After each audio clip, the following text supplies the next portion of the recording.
and I'm rolling through it, it is on the responsive side, but it feels like I'm fighting with the shoe. So just a couple sessions done and dusted in this shoe. Now this is the Hoka Rocket X3 and these are my first impressions. But before we get into it, and if you guys want to support the channel and you haven't done so already, make sure you hit that subscribe button. And with the specs, so this one is a neutral road racing shoe and you're going to be able to pick it up in Australia for a crazy $390 and it also retails at $250 in the US. Now in the weight, so 202 grams or 7.1 ounces. Now that's in my size, a US 8.5. And in the stack, legal limit here, 40 in the rear, 33 in the front, and that's going to give us a 7mm drop. And in the upper, so the material that they're using here is what they are calling an engineered warp knit jacquard upper. To me, it just looks like a single layer mesh or an engineered mesh. Breathability though is excellent in the shoe. So the fabric is quite light. It's got a bit of flex in it as well. Solid heel counter at the back, nice little Achilles flare, a minimal amount of padding around the heel collar.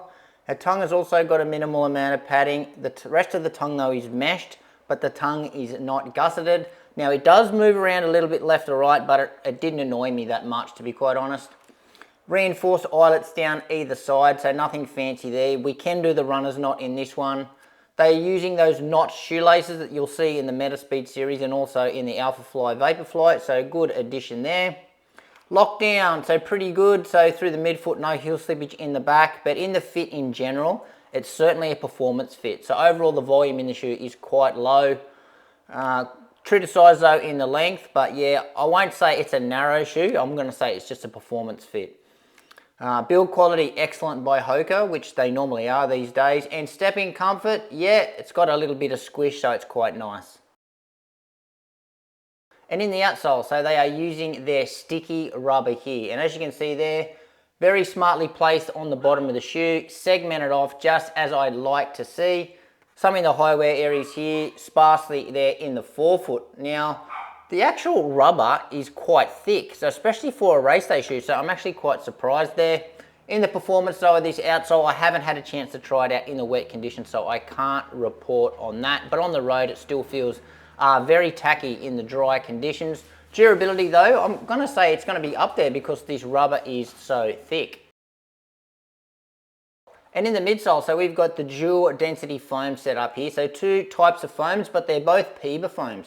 So our top layer here, it's got a really glossy type finish, and to the touch it feels really soft. So predominantly that is in the forefoot of the shoe.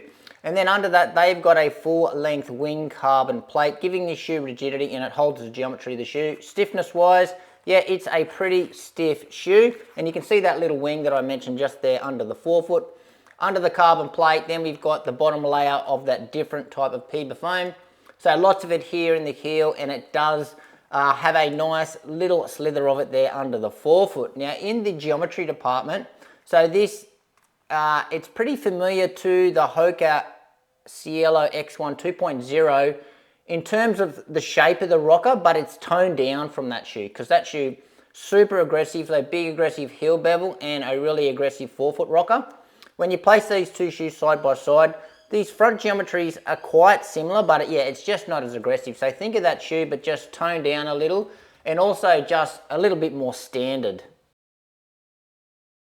And in the ride, well, I must say it is not what I expected, because I think I was expecting something like the Hoka Cielo X1 2.0, which I absolutely love, one of the most propulsive shoes I think I've ever run in, but I was expecting that shoe just with toned down geometry, because when you look at it, that's the impression that it gives away.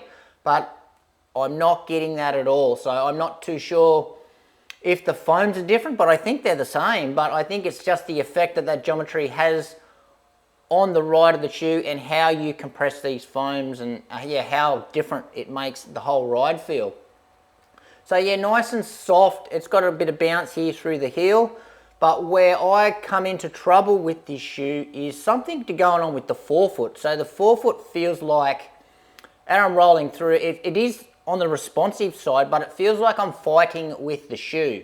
So it feels like when you naturally run through the shoe and you naturally pronate and power off, sort of off your big toe onto the rocker on this geometry, it feels like that this shoe is fighting against that part of me when I'm running. So as I'm rolling, as I've hit the ground, rolling through the foot strike, coming onto the rocker, I naturally want to pronate in and power off, but it feels like the shoe wants to hold me out way. So it feels like it's got some stability that's stopping me, my natural gait or my natural motion to power off. So yeah, it's okay. So you get used to it after a little while, but at the start I was like going, what is going on with the front of this shoe? So I'm definitely not convinced about the shoe, but it's only just because of that element in the front. Like, it feels like it's got some stability going on that's just fighting against the shoe. But overall, the foams are good amount of bounce. The geometry is really nice, I must say. So yeah, you can get going. It does encourage a nice quick turnover, and you can get up and going in the shoe, because the workouts I've had, it's performed well. It's just something going on, yeah, with the stability and the front of this shoe and how my mechanics are working. It's just, yeah, not working for me. So a little bit disappointing, and the Hoka Cielo does not do that to my foot. This is the only super shoe that I've ever felt that fights against me trying to power off the forefoot. So likes in the shoe so far is the geometry and the propulsive feeling that creates. Really does encourage the legs to tick over nice and quick.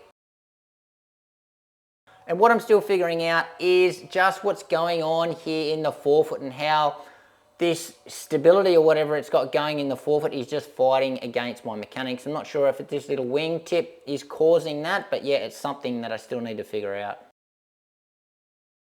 And dislikes, well, it's a common theme here. It's certainly the price, and it's certainly a common theme with Hoka in Australia. And just wrapping up my first impressions here, well, I must say it's not what I expected, because I was expecting just that toned down geometry of the Hoka Cielo X1 2.0. Such a long name, that shoe.